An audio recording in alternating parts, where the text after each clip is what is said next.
अस्सलाम वालेकुम मोअज़्ज़ज़ ख़वातीन व हज़रात, प्रोग्राम राइट एंगल मैं हूं अली मुमताज नाज़रीन। आज के प्रोग्राम में हम आज के दिन की मुनासबत से इलेक्शंस की बात करेंगे। गवर्नमेंट बोर्ड के इलेक्शंस हो रहे हैं और कहीं पर पाकिस्तान तहरीक इंसाफ की फतह की खबर सुनाई दे रही है, तो कहीं से PMLN और कहीं से पाकिस्तान पीपल्स पार्टी। लेकिन बहरहाल इलेक्शन और इलेक्टोरल प्रोसेस जो है वो हमेशा हम उसको इनकरेज करते रहे और हम यही चाहते हैं कि इलेक्टोरल प्रोसेस के जरिए जो हमारे लोकल बॉडीज की सतह पे नुमाइंदगान हैं उनका इंतखाब होना चाहिए, क्योंकि जो MNAs MPAs हैं उनका वो काम नहीं है जिस काम पर वो लगे हुए हैं। और वो इस वजह से लगे हुए हैं बिकॉज नीचे बल्दियाती नुमाइंदे नहीं हैं। बल्दियाती इलेक्शंस हों जो कि कोविड की वजह से ताखीर का शिकार थे, तो लोगों की अपनी गली मोहल्ले वार्ड की सतह पर नुमाइंदे जब मुंतखब होंगे तो फिर ये जो गली मोहल्ले के मसाइल होते हैं, देहातों के मसाइल होते हैं, दीगर मुख्तलिफ किस्म के मसाइल होते हैं, पानी का मसला है, पानी की निकासी का मसला है, बिजली का मसला है, गलियां बनवानी है, गलियों की मुरम्मत करवानी है, तो ये सब बल्दियाती नुमाइंदों का काम होता है। और जहाँ पे एक इसमें और भी चीज ऐड कर लेते हैं कि जी कई जगह ऐसी भी हैं, कई लाहौर शहर में भी, कराची शहर में भी, बड़े शहरों में भी जगह ऐसी हैं कि जहाँ पर हम देखते हैं कि वहां पर गंदगी के ढेर हैं, या वहां पर लोगों की ऐसी गलियां भी हैं जो कि मैंने खुद अपनी आंखों से देखी और लाहौर में देखी और गुज़श्ता दौरे हुकूमत में मैंने देखी कि लोगों के घरों के सामने जो है वो गंदा पानी जमा है, नाली का पानी वहां पर जमा है, गटर बंद है, तो वो सारा पानी गटर का उबल के गलियों में है, जिसकी वजह से लोगों को वहीं से गुजर के जाना पड़ता है, चाहे वो नमाज पढ़ने के लिए जाना पड़े या अपने अपने घरों में दाखिल हो, या बच्चों को स्कूल जाना पड़े तो बच्चों को वहीं से गुजर के जाना पड़ता है। और फिर उसके जो सेहत पर मुज़िर असरात हैं वो अपनी जगह हैं। तो ये सब बल्दियाती नुमाइंदों ने करना होता है, लेकिन बल्दियाती नुमाइंदे तभी करेंगे जब बल्दियाती इंतखाबात होंगे, बल्दियाती हुकूमत होगी। अब जब ये सिलसिला शुरू हुआ तो इसमें कैंटोनमेंट बोर्ड का ये पहला मरहला, और जैसे कि मैंने कहा कि मुख्तलिफ शहरों से, मुख्तलिफ कैंटोनमेंट बोर्ड से इतलात आ रही हैं, किसी की पार्टी की शिकस्त है तो किसी की पार्टी की फतह है। आज के प्रोग्राम में जो हम इसी हवाले से इस पूरे प्रोसेस पे बात करेंगे अपने मौजूद मेहमानों के साथ, लेकिन बाकायदा गुफ्तगू का आगाज करने से पहले हमें लेना है मुख्तसर वक्फा। मुलाकात होगी वक्फे के बाद।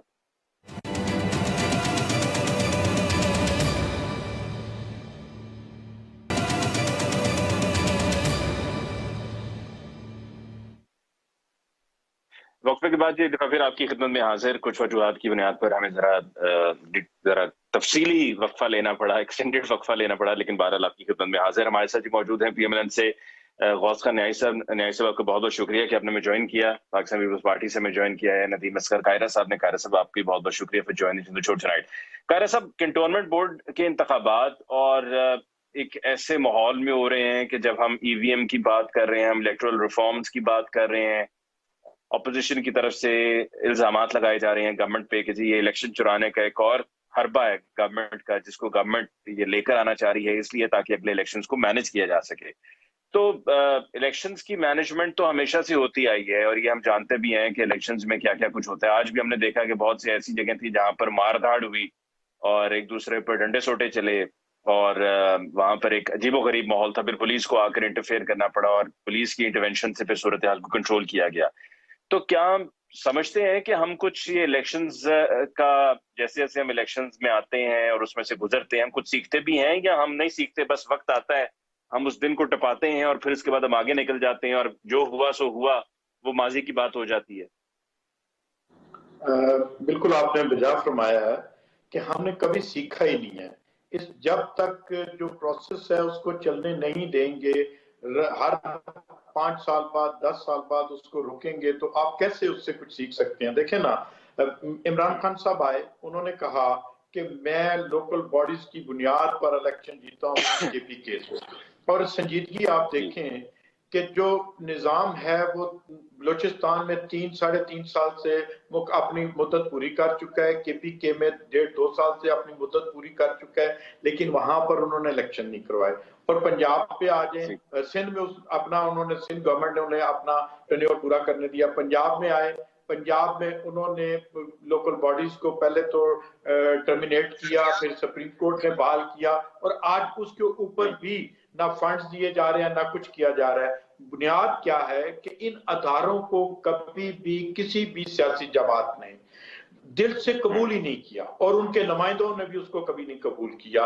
देख लें आप, 79 में देख लें, जब मार्शल लॉ का दौर होता है या मुशर्रफ का दौर होता है, तो मार्शल लॉ में तो इन अदारों को क्योंकि अपनी साथ लेकर उन नुमाइंदों को चलने के लिए तो उनको थोड़ा सा सपोर्ट किया जाता है, लेकिन जब जमहूरी दौर आते हैं तो उनमें कभी भी इन अदारों को मजबूत नहीं किया गया। हाँ, आप देखें ना, केपीके में अगर इन अदारों को मजबूत किया जाता तो इमरान खान साहब को 2 साल पहले इलेक्शन करा देने चाहिए थे अपने वादे के मुताबिक, जो वो जलसों में भी कहते थे। लेकिन देखिए उसमें इलेक्शन ना करवा पाने की एक वजह यह भी है, जो कि मैं जाती तौर पे समझता हूं कि चूंकि अभी हम ये कोरोना की इस वबा में से निकले नहीं है और हम देखते हैं कि बस हमारी तरफ से छूट देने की देर होती है कि लापरवाहियां शुरू हो जाती हैं, तो खैर वो एक वजह थी बहुत बड़ी की जिसकी वजह से बल्दियाती इंतखाबात ताखीर का शिकार भी हुए। देखिए, नहीं भाई, मेरे बात सुने कि जब बलोचिस्तान में अपना टेन्योर पूरा किया था तो उस वक्त 1 साल के बाद आया कोरोना पाकिस्तान में। ये ना आप कह सकते कि कोरोना की वजह से नहीं हुआ, तो देखें कोरोना की वजह से जलसे तो सारे हो रहे हैं। 1 मिनट प्लीज, 1 मिनट। कश्मीर का इलेक्शन हो सकता है, जीबी का इलेक्शन हो सकता है, बाय इलेक्शन हो सकते हैं, तो क्या लोकल बॉडीज के इलेक्शन नहीं हो सकते? उसकी क्या वजह है? उसकी बुनियादी वजह हो सकते हैं कि बल्तिस्तान के हो सकते हैं, के हो सकते हैं, लेकिन मैंने जैसे कि आप सभी कहा है कि देखें अभी भी हम उस पैंडेमिक की उसमें हैं, तो उसको अब एज एन एक्सक्यूज इस्तेमाल तो नहीं किया जा सकता। इसमें तो पूरी दुनिया है, लेकिन ये कि पैंडेमिक होते हैं ये सब इससे अवॉइड करना चाहिए इन माय ओपिनियन, बिकॉज ये इलेक्शंस वगैरह जिंदगी हो तो सब कुछ ही चलता रहता है। तो अब जो हालात चल रहे हैं उन हालात में जब भी कोई इस तरह का इवेंट होता है उसके बाद केसेस बढ़ जाते हैं, इसमें कोई शक नहीं है। मैं आपकी इस बात की तायद करता हूं कि केसेस बढ़ते हैं, अगर पीडीएम का जलसा हो बढ़ते हैं, हमारी पार्टी के जलसे हो बढ़ते हैं, पीटीआई के जलसे हो बढ़ते हो, और अगर कोई और सोशल गैदरिंग्स हो उसमें बढ़ते हैं, इसमें कोई शक नहीं है। देखे ना, अगर हमारी गवर्नमेंट है खुद तो जलसे भी कर रहे हो, वजीर आजम भी जलसा कर रहा हो, दूसरी सियासी जमातें भी जलसे कर रहे हो, तो फिर हमारे मौकफ में ये जान नहीं रहती कि हम ये कहें कि इसकी वजह से ये जो है एपिडेमिक जो है वो मजीद फैलता है, कोरोना मजीद फैलता है, तो इस पर हमारा मौकफ कमजोर होता है। हमारी, मैं समझता हूँ कि गवर्नमेंट का या दूसरी जो अपोजिशन की सियासी जमातें उनके मौकफ में वो जान नहीं रहती। पब्लिक देखती है कि हमारा कारोबार तो बंद किया जाता है और अपने जलसे किए जाते हैं, इसलिए मैं समझता हूँ कि वो काम होना चाहिए जिसके ऊपर पूरी कौम का ट्रस्ट हो। ये मैं बात कर रहा हूं, और मैं कहता हूं कि जब आप एक बात कहते हैं तो अपने कोलोफिल में तजाद नहीं होना चाहिए वो, और खुसूसी तौर पर जो प्राइम मिनिस्टर ऑफ पाकिस्तान होता है उसके कोलोफिल में तजाद नहीं होना चाहिए। ठीक, हम न्यायी साहब की तरफ भी चलते हैं, फिर उसके बाद बसरा साहब के बारे में मुझे बताया जा रहा है कि जी बसरा साहब भी हमें ज्वाइन कर चुके हैं। बसरा साहब अपना चेहरा भी दिखा दीजिए, इतना अरसा हो गया आपका हमने चेहरा नहीं देखा है। आवाज तो आपकी हम सुन ही लेंगे, लेकिन साथ साथ हम चाह रहे हैं आपका चेहरा भी हमें देखने को मिले कि आज कि जहां पर कुछ कुछ जगहों पर आपकी पार्टी की कामयाबी की खबरें आ रही हैं तो आपको खुश होना चाहिए और अपना चेहरा जो है वो आवाम के सामने लाना चाहिए। न्यायी साहब, क्या कहते हैं आप आज के कंटोनमेंट बोर्ड के इलेक्शंस को लेकर? देखिए जी, इलेक्शन में थोड़ा एक दुखा वाकयात हुए हैं। अभी रिजल्ट अभी तक तो कोई ऐसी बात सामने नहीं आई है, और ये एक अच्छी बात इलेक्शन कमीशन ने की है कि उसकी वीडियो भी बनाई जा सकती है, काउंटिंग भी बनाई जा सकती है। तो ये एक अच्छा स्टेप है ताकि इसमें जो है वो किसी को जो है एक रिकॉर्ड महफूज करने में कोई प्रॉब्लम नहीं होगी। जिस तरह पहले 18 में इलेक्शन हुए थे तो लोगों को पोलिंग एजेंट्स को बाहर निकाल दिया था, तो इसमें दुष्वस्तु की वीडियो बनी होगी तो शायद एक सबूत होगा और शायद धांधली का चांस कम रहेगा, और जिस तरह आरटीएस ब्लॉक पहले हुआ था इस तरह नहीं होगा। तो आप मंझे में सियासतदान है, ये जो आप वीडियो की बात कर रहे हैं और आपने साथ में कहा कि पोलिंग एजेंट्स को बाहर निकाल दिया गया था, पोलिंग एजेंट्स अगर वहां पर मौजूद हों और वहां से नतीजा लेके अपने पोलिंग स्टेशन से निकले तो फिर उसको भी तब्दील करना मुश्किल हो जाता है कि नहीं? हो जाता है तब भी? नहीं, अगर देखो वहाँ बाद में जिस तरह डस्का में हुआ तो उसमें जो कुछ लोग प्रेशर डाल के अगवा कर लिए जाए और फिर तब्दील किया जाए, लेकिन वो जब इलेक्शन वहाँ काउंटिंग होती है तो पोलिंग के बाद एक रिकॉर्ड आ जाता है।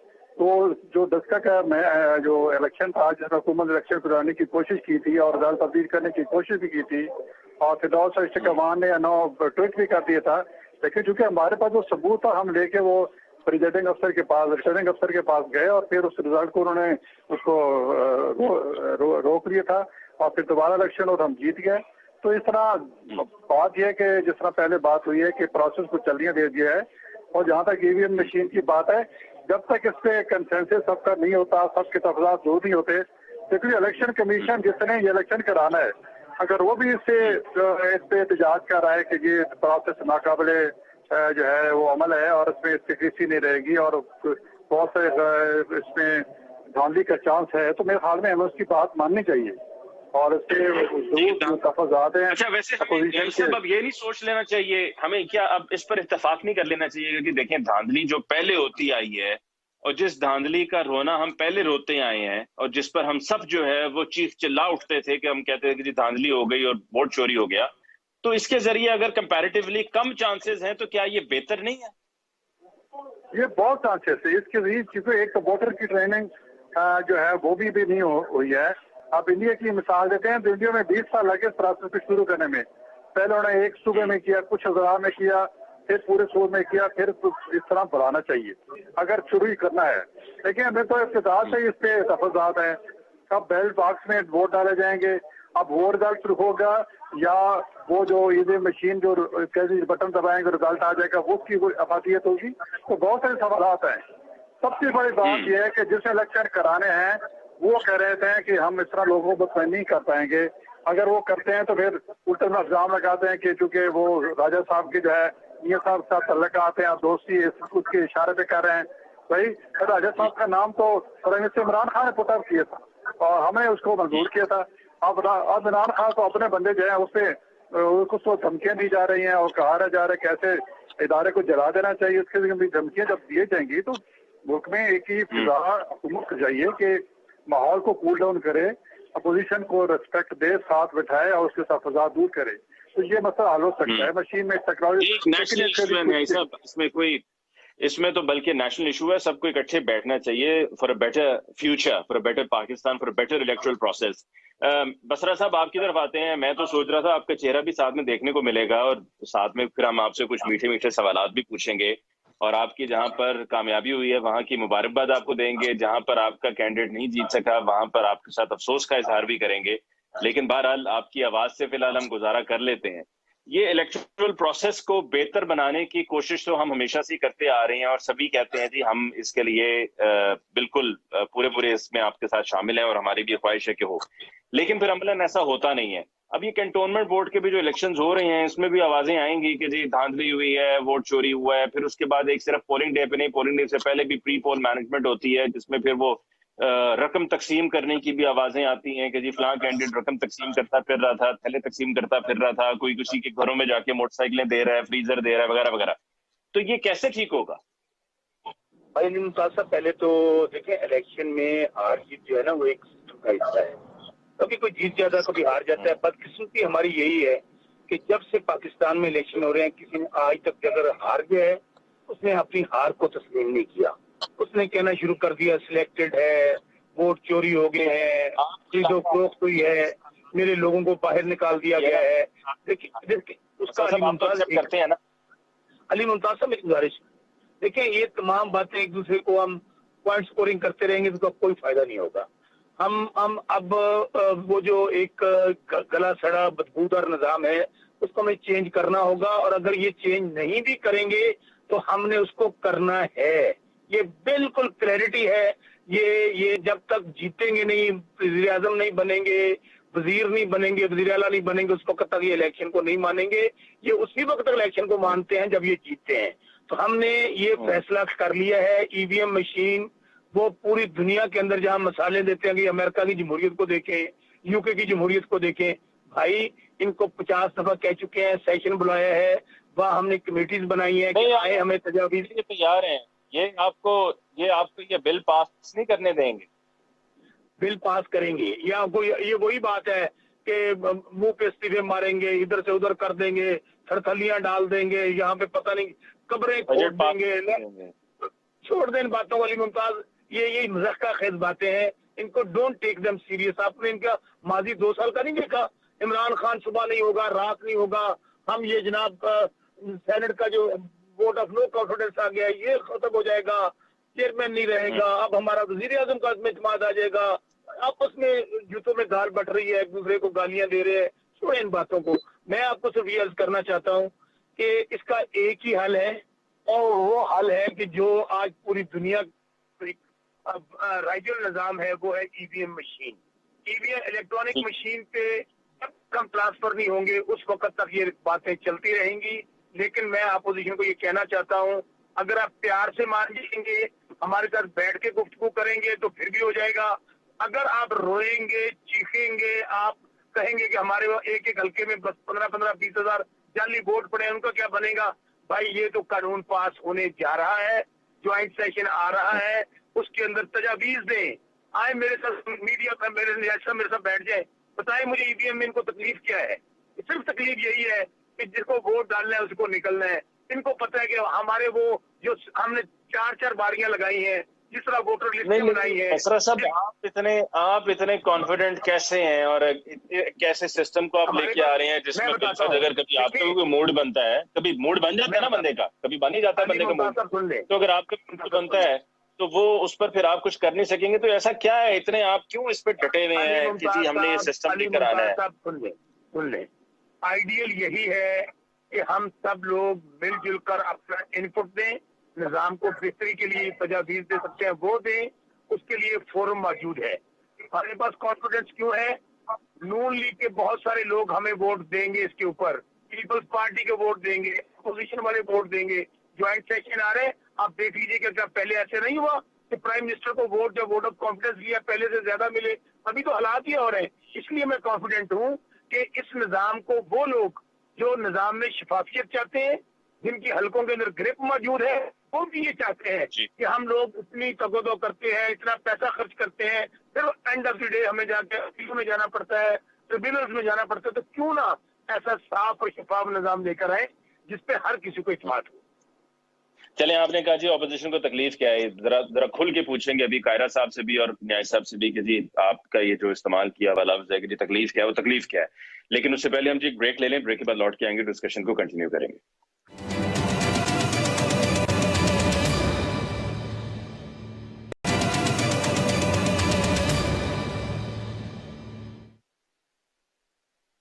नाज़रीन, ब्रेक के बाद एक दफा फिर आपको कहते हैं खुशामदीद।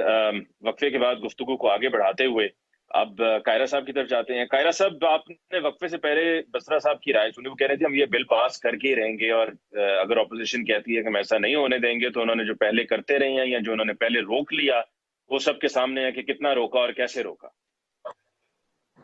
बात उनकी ठीक है कि वो अक्सरियत के साथ पास तो कर सकते हैं। क्या उनका जो मदर डिपार्टमेंट है इलेक्शन कमीशन, क्या वो इस चीज को तस्लीम कर रहा है? पहली बात यह है कि कहते हैं कि जी इससे इनकलाब आ जाएगा। अली मुमताज, लेकिन अगर बिल पास हो गया तो फिर इलेक्शन कमीशन के पास क्या ऑप्शन है कायरा साहब? देखिए वो बात की बात है, अभी पास होगा नहीं होगा, लेकिन मैं जो बात करना चाहता हूं उस पर गौर करें ना जरा। देखें कि इन्होंने कहा कि पुलिस रिफॉर्म्स ऐसी करेंगे कि पूरे पाकिस्तान के लोगों को पता चलेगा। पंजाब में हम ऐसी रिफॉर्म्स करेंगे, ये जो लोगों को भर्ती किया हुआ है, अपने गुंडों को भर्ती किया हुआ गया है, अपने लोगों को भर्ती किया हुआ है। आज 3 साल से क्या ये रिफॉर्म्स कर सके हैं? आज सब इंस्पेक्टर जो है सर वो बिल्कुल नहीं रिफॉर्म्स कर सके। कई आईजी तब्दील कर दिए, कई चीफ सेक्रेटरी तब्दील कर दिए, लेकिन जहां तक ये बिल पास करने की बात, आप मुझे बात करने दें, मैं वही सारी बातें करूंगा जो आप कहना चाहते हैं, मैं वही करूंगा। पहली बात यह है कि फिर चीफ सेक्रेटरी चेंज करते हैं, आईजी चेंज करते हैं, क्या रिफॉर्म्स करते हैं? नहीं करते। फिर ये कहते हैं कि हम करप्ट अनासरों को सजाएं दिलवाएंगे। कौन सी रिफॉर्म्स जुडिशरी में इन्होंने की हैं? इन्होंने कहा कि हम महंगाई कम करेंगे, क्या उन्होंने की? क्या इन्होंने मालम जब्बा केस, क्या इन्होंने फॉरेन फंडिंग केस के ऊपर कोई रिफॉर्म्स करके उन अनासर को कैफे किरदार तक पहुंचाया? नहीं। हर चीज को ये एक लेकर आते हैं, हाइप क्रिएट करते हैं। आप ये क्यों कर रहे हैं? ये समझते हैं कि हम इस मशीन का सहारा लेकर लोगों को ये पावर कराने की कोशिश कर रहे हैं। हम तो धांधली रोकना चाहते हैं, ये जो पार्टियां ये रोकना नहीं चाहती। देखिए प्री पोल धांधली होती है। बसरा साहब को इस चीज का बड़ा बखूबी अंदाजा है कि जब आज बलदियाती इलेक्शन हुए, जब MNAs MPs जाकर वहां पर AC और DC जाकर डेवलपमेंट दे रहे हैं लोगों को, प्री पोल रिगिंग ये होती है कि आप एक लोग मुतालबा रखते हैं। आप देखते होंगे इलेक्शन आते हैं, लोग कहते हैं सुई गैस दोगे तो वोट देंगे, गली बनाओगे तो वोट देंगे, पानी दोगे तो वोट देंगे। ये प्री पोल जो रिगिंग है, इसका तो इस मशीन के साथ कोई ताल्लुक नहीं होता। इसको तो इसके ऊपर क्या रिफॉर्म्स लेकर आए? क्या बलदियात की इन्होंने बात की जो अभी मशीन के हक में हम कल ही फैसला कर लेंगे? इससे मैं पूछना चाहता हूं पंजाब में आप 3 साल से बलदियाती सिस्टम को लेकर आने की कोशिश कर रहे हैं, अभी तक आप बलदियाती सिस्टम नहीं बना सके, तो मशीन का आपको बड़ा ख्याल आ गया। बात ये है अली मुमताज साहब, ये शोबताबाजी की बातें हैं, शोबताबाजी करते हैं। कभी ये बिल जलाया करते थे, तो आज क्यों लोग महंगाई की वजह से मर रहे हैं? उनके भी तो बिल जलाना है। आज मैं बिल जलाऊं तो मेरे ऊपर आर्टिकल को लगाकर जेल में डाल देंगे। अगर ये बल्दियात के इतने हामी थे तो आज बल्दियाती सिस्टम फिर सुप्रीम कोर्ट ने बहाल किया, क्या उनकी डेवलपमेंट इन्होंने बहाल कर दी है? बात यह है कि ये जो काम करते हैं सिर्फ हाइप क्रिएट करते हैं, अपने मकासद हासिल करते हैं। इनको भी पता है कि ये 2 साल तो मैं कह रहा हूँ ना कायरा साहब, अपने मकासद कामयाबी से हासिल करते आ रहे हैं गुज़श्ता 3 साल से। जो करना है 3 साल से, जो अपने फायदे के लिए वो करते आ रहे हैं। आप ऑपोजिशन इनके रास्ते में कुछ भी नहीं कर पाए, कोई रुकावट नहीं खड़ी कर पाए, सिर्फ बातों की हद तक रुकावटें जरूर खड़ी की हैं आपने। आपकी बात इस बात से देखें, हमने पहले, हमारी क़यादत ने सबसे पहले पीडीएम बनवाया, हम उसके खिलाफ इकट्ठे हुए। ये अलग बात है कि कुछ सियासी जमातों ने अपने मफादात को देखा, अपने जिस्म के ऊपर जो वो समझते थे हमने माजी में गलतियां की हैं, उनको अपने दामन को बचाने के लिए उन्होंने इस रास्ते को, इस चीज को तोड़ा। हम तो आज भी जनूबी पंजाब में बिलावल साहब अवामी राय जो वो बना रहे हैं, महंगाई के खिलाफ बना रहे हैं, वो सारी चीजें कर रहे हैं। हम आज भी कहते हैं कि ये जो है पंजाब में हम तरीके अदम एतमाद लेकर आते हैं, वफाक में लेकर आते हैं और इस गवर्नमेंट से निजात हासिल करते हैं, गरीब लोगों को इससे निजात दिलवाते हैं। लेकिन बदकिस्मती ये है कि ये आपकी बात किसी हद तक हक में जानब है कि कुछ सियासी जमातें, हमारी सियासी जमात पाकिस्तान पीपल्स पार्टी नहीं, पाकिस्तान पीपल्स पार्टी का लीडरशिप का क्लियर मौकफ है कि हम इस नालायक और सिलेक्टेड गवर्नमेंट के खिलाफ आवाज। अच्छा, मुझे सिर्फ इतना बता दें कायरा साहब, आप ये बिल पास होने से रोक सकेंगे? आप ये बिल पास होने से रोक सकेंगे? रोकना चाहते हैं आप? देखें, ये कोई भी दौर हो, कोई भी दौर वाली रोकना चाहते हैं अंदर से आप? जो अक्सरियत है, अक्सरियत जो जिसके पास होगी वो उसका राइट बनता है, क्योंकि जमहूरियत में वोट गिने जाते हैं, तोले नहीं जाते। अगर हाउस में नंबर जिसके पास होंगे उसकी बात होगी, लेकिन जो अपोजिशन है वो अपनी तजावीज देकर अपनी आवाज उठा सकती है, लोगों को बता सकती है। लेकिन जहां पर नंबर की गेम होगी वहां नंबर को गिना नहीं किया, रिकॉर्ड का हिस्सा रहेगा। जी बसरा साहब, बसरा साहब, मान लिया कायरा साहब ने कि आपकी अक्सरियत अगर है और आपके पास अगर नंबर्स पूरे हैं तो आप बिल पास कर लेंगे। उन्होंने इस बात से इनकार नहीं किया कि हम उसको बिल को रोक पाएंगे। मैं आप दूसरी बात, देखिए पीपल्स पार्टी, मैं खुद पीपल्स पार्टी का हिस्सा रहा हूँ। पीपल्स पार्टी खुद एक साफ और शफाफ निजाम पे यकीन रखती है। आज मेरी बात नोट लीजिएगा, पीपल्स पार्टी इंशाल्लाह ईवीएम के हक में वोट देगी। हमारे इनसे साथ डायलॉग भी चल रहे हैं और आप देखेंगे आइंदा आने वाले दिनों में पीपल्स पार्टी खुद हमारे साथ खड़ी होगी इस बात के ऊपर कि देखें जब हम इतना बड़ा था कोलिशन होने जा रहा है आपका। देखें इल्हाम मुमताज़, मैं बात करूंगा बसरा साहब की बात के बाद। जी बसरा साहब, क्या मतलब कोई जॉइंट वेंचर होने जा रहा है, कोलिशन होने जा रही है? जॉइंट वेंचर नहीं अली भाई, मैं जिस बात पे बुनियाद पे कह रहा हूँ वो सुन लें। देखिए पीपल्स पार्टी ने हमेशा इनकी जद्दोजहद रही है जो मर्जी इनसे इख्तलाफ करे, लेकिन ये जमहूरियत के लिए और साफ और शफाफ इलेक्शन के लिए उन्होंने बड़ी मेहनत की है। अभी भी हम इनके सामने सारी तजावीज रखेंगे, ये हमें टेबल करेंगे और एंड ऑफ द डे मैं भी पार्टी को जानता हूँ, इनके टेम्परेचर को भी जानता हूँ, इनके लोगों को भी जानता हूँ। एंड ऑफ द डे ये ईवीएम के हक में वोट देंगे। इलेक्टोरल प्रोसेस को बेहतर बनाने के लिए पीपल्स पार्टी ने अपने 5 साल दौरे हुकूमत में क्या किया? आप तो तब पीपल्स पार्टी में थे ना, आप बता सकते हैं। ईवीएम के हक में चूंकि हम ये कर रहे हैं, अब बेहतर तजावीज लेकर आ रही है, ईवीएम का निजाम लेके आ रही है। हमेशा पीपल्स पार्टी ने हमेशा साफ शफाफ इंतखाबात के लिए कोशिश की है। क्या कोशिश की है, जरा वो भी प्लीज बता दें। कौन मेरे से सवाल किया आपने? जी जनाब। अली भाई मेरे से सवाल किया है? जी बस सब आप ही से किया है। अली भाई मैं कह रहा हूँ कि उन्होंने कोशिश की है या नहीं की है। अगर हमने काम का आगाज किया है तो एक अच्छा काम है, पॉजिटिव काम है। पीपल्स पार्टी को वोट देगी, पीपल्स पार्टी को वोट देगी। अच्छा, वो आप सिर्फ चले कह सकते हैं कि पीपल्स पार्टी वोट देगी, लेकिन फिर आप ये कहकर तो इससे फिर आप बैकआउट कर रहे हैं ना कि पीपल्स पार्टी ने इससे पहले माजी में कुछ साफ शफाफ इंतखाबात के लिए कोशिश की है। सर देखिए उन्होंने की है या नहीं की है, मैं जब तक पार्टी में था मैं ये कह सकता हूँ आपको उनकी हमेशा ख्वाहिश और कोशिश रही है।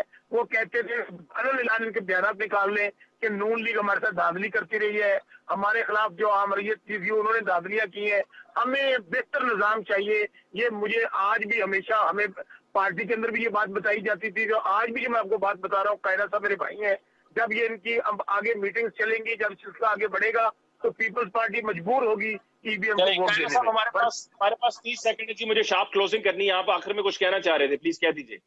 जी, पहली बात यह है कि हम मजबूर नहीं होंगे, हमने हमेशा हक बात का साथ दिया है। अगर मोहतरमा बेनजीर भुट्टो साहिबा 17 सीटों के साथ असेंबली में बैठी थी तो चेयरपर्सन बनी थी खारजा अमूर की। हम उस वक्त नवाज शरीफ की गवर्नमेंट को कह रहे थे कि ये धांधली से आए हैं, लेकिन उसके बावजूद हमने चमक और अदलिया का उस वक्त हमने कहा था कि उसका फारूक बुखारी का हाथ है, तो उस वक्त भी हमने हक बात पे किया। हमने रिफॉर्म्स की हैं, 18वीं तरमीम हम लेकर आए हैं, हमने सूबों को इंटैक्ट किया है, हमने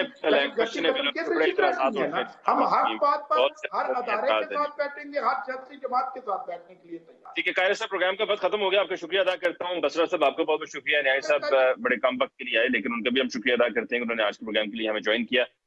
नाज़रीन, इसके साथ ही मुझे अली मुमताज को दीजिए इजाजत। अलन के बाद।